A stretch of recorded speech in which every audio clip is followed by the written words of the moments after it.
കർണാടകയിൽ പ്രതിപക്ഷ നേതാവ് സിദ്ധരാമയ്യയ്ക്ക് വിജയസാധ്യതയുള്ള മണ്ഡലം കണ്ടെത്താനാവാതെ കോൺഗ്രസ് നേതൃത്വം.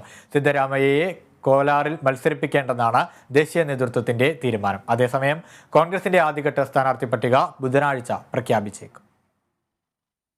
കോലാറാണ് ഇനിയുള്ള കർമ്മമണ്ഡലമെന്നും താൻ ഇനി കോലാറിൽ മത്സരിക്കുമെന്നും സിദ്ധരാമയ്യ മാസങ്ങൾക്ക് മുമ്പാണ് പ്രഖ്യാപിച്ചത്. പിന്നാലെ കോൺഗ്രസ് സംസ്ഥാന നേതൃത്വം സിദ്ധരാമയ്യയുടെ പ്രസ്താവന തള്ളി രംഗത്തെത്തിയിരുന്നു.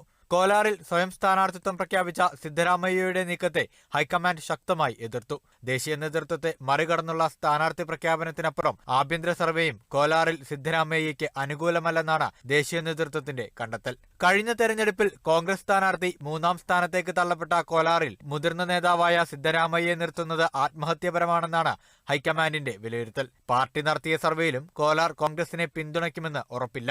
കോലാറിലെ നിലവിലെ JDS MLA ശ്രീനിവാസ ഗൌഡ കോൺഗ്രസ് അനുകൂല പ്രസ്താവനകളുമായി തന്റെ നിലപാട് വ്യക്തമാക്കി കഴിഞ്ഞു. തെരഞ്ഞെടുപ്പ് പ്രഖ്യാപിച്ചാൽ ഗൌഡ കോൺഗ്രസിൽ ചേരുമെന്നാണ് സംസ്ഥാന ദേശീയ നേതൃത്വങ്ങൾ പ്രതീക്ഷിക്കുന്നത്. കഴിഞ്ഞ ദിവസം ഡൽഹിയിൽ ചേർന്ന സ്ഥാനാർത്ഥി നിർണയ യോഗത്തിൽ ഇക്കാര്യങ്ങൾ അധ്യക്ഷൻ മല്ലികാർജ്ജുൻ ഖാർഗെ സിദ്ധരാമയ്യയെ നേരിട്ട് ബോധിപ്പിച്ചുവെന്നാണ് റിപ്പോർട്ടുകൾ.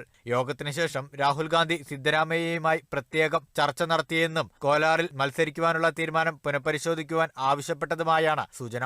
പിന്നാലെ സിദ്ധരാമയ്യ നിലപാട് മാറ്റി. നേതൃത്വം ആവശ്യപ്പെടുന്നിടത്ത് താൻ മത്സരിക്കുമെന്ന് സിദ്ധരാമയ്യ വ്യക്തമാക്കി. I left it to the High Command.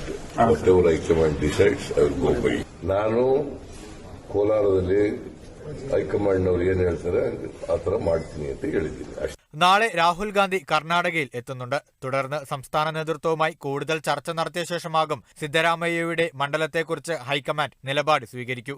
Congress കോട്ടയായ മൈസൂരിലെ Varuna മണ്ഡലത്തിൽ നിന്നും സിദ്ധരാമയ്യ ജനവിധി തേടിയേക്കുമെന്നും റിപ്പോർട്ടുകളുണ്ട്. National desk, Kerala vision news.